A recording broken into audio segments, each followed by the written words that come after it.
Hello दोस्तों, इस video के पार्ट 1 को देखकर एक बात तो जरूर समझ में आती है कि खजाना कब किसे कहां मिल जाए किसी को नहीं पता। वो कहते हैं ना दोस्तों कि वक्त और किस्मत बदलते देर नहीं लगती।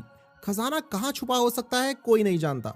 हमारे इतिहास से जुड़े कई ऐसे रहस्यमयी खजाने आज भी इस धरती और समुद्रों में दफन हैं। क्या पता जहां आज आप और मैं खड़े हैं वहीं हमारे कदमों के नीचे भी एक खजाना छुपा हो। ऐसे ही बहुत से रहस्यमयी खजाने हर साल लोगों को दुनिया भर में कहीं ना कहीं मिल जाते हैं, जिससे रातों रात उनकी जिंदगी बदल जाती है। इस वीडियो का पार्ट 1 अगर आपने अभी तक नहीं देखा है तो नीचे डिस्क्रिप्शन में दिए गए लिंक पर क्लिक कर अभी देख लें।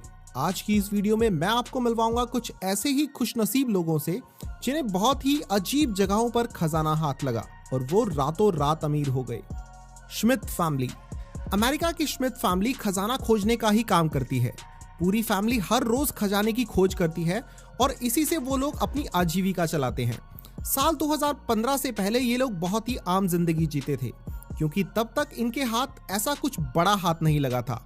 लेकिन साल 2015 में इन लोगों को एक ऐसा खजाना हाथ लगा जिसने इनकी जिंदगी पूरी तरह से बदल दी। फ्लोरिडा कोस्ट के नजदीक गोता लगाते वक्त इन्हें एक 300 साल पुराना डूबा हुआ स्पेनिश जहाज मिला, जो कि जुलाई 1715 में एक तूफान में फंसकर डूब गया था। इस जहाज में स्मिथ फैमिली को एक शाही बक्सा मिला जिसमें 51 सोने के स्पेनिश सिक्के निकले। सिर्फ इतना ही नहीं, सोने के सिक्कों के अलावा उस बक्से में 40 फीट लंबी सोने की चेन भी मिली। जब इस खजाने की कीमत आकी गई तो वो पूरे $1 मिलियन यानी 7 करोड़ 41 लाख का निकला। Roman treasure. नॉर्दर्न इटली के सिटी ऑफ कोमो में एक पुराने थिएटर को तोड़ने का काम जारी था। 1870 में खुला ये थिएटर 1997 में जर्जर स्थिति के कारण बंद कर दिया गया था। सितंबर 2018 में इसे तोड़कर एक रिहायशी बिल्डिंग बनाई जानी थी, लेकिन बेसमेंट में खुदाई करते हुए मजदूरों को एक दीवार के पीछे कुछ चमकता हुआ दिखाई दिया।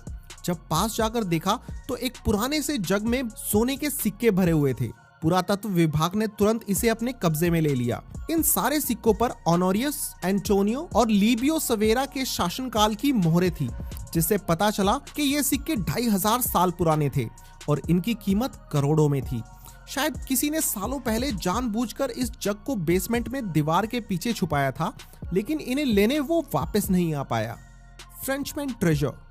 एक फ्रेंचमैन को 2016 में अपने एक रिलेटिव की मौत के बाद नॉर्मैंडी में स्थित उसका एक बड़ा घर विरासत में मिला।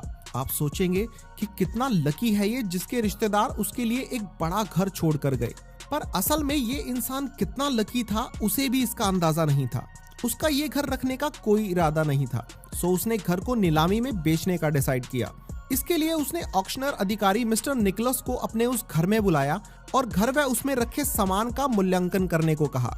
निकोलस और उसकी टीम जब घर में रखे सामान को एक जगह इकट्ठा करने के लिए फर्नीचर को इधर से उधर कर रही थी तो उन्हें 2 सोने की ईंटें मिली जिसका वजन 12 किलो था।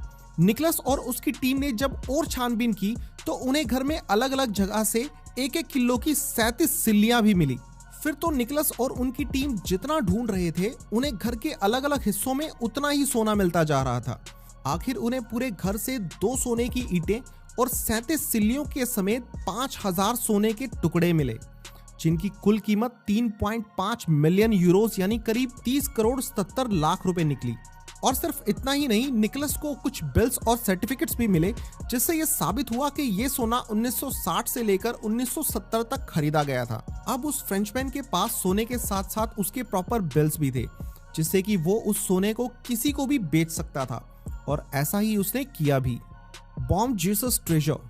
अभी हाल ही में 2016 में नामीबिया अफ्रीका के स्केल्टन कोस्ट के पास डायमंड माइंस में काम करने वाले कुछ लोगों को एक डूबा हुआ जहाज मिला। पुरातत्व विभाग ने जब इस जहाज की गहनता से जांच की तो पता चला कि ये 500 साल पुराना पोर्तुगीज शिप था जिसका नाम बॉम जीसस था, जो कि 1535 में लिस्बन से इंडिया आते वक्त डूब गया था। आखिर 500 साल के बाद न सिर्फ इस जहाज का पता चल पाया बल्कि वो खजाना भी मिल गया जो इस जहाज में लोडेड था।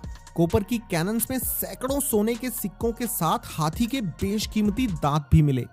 इस खजाने की कीमत $11 मिलियन यानी करीब 81 करोड़ 57 लाख रुपए आंकी गई।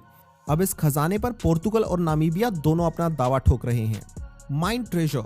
ऑस्टिन मेसन और कैलम मैकेंजी को एक पुरानी छोड़ी हुई खदान को साफ करने का काम दिया गया। आखिर काफी दिनों की कड़ी मेहनत के बाद भी खदान साफ नहीं हो पा रही थी, जिससे परेशान होकर कैलम ने काम को बीच में ही छोड़ने का निर्णय लिया और ऑस्टिन को भी काम छोड़ देने की सलाह दी।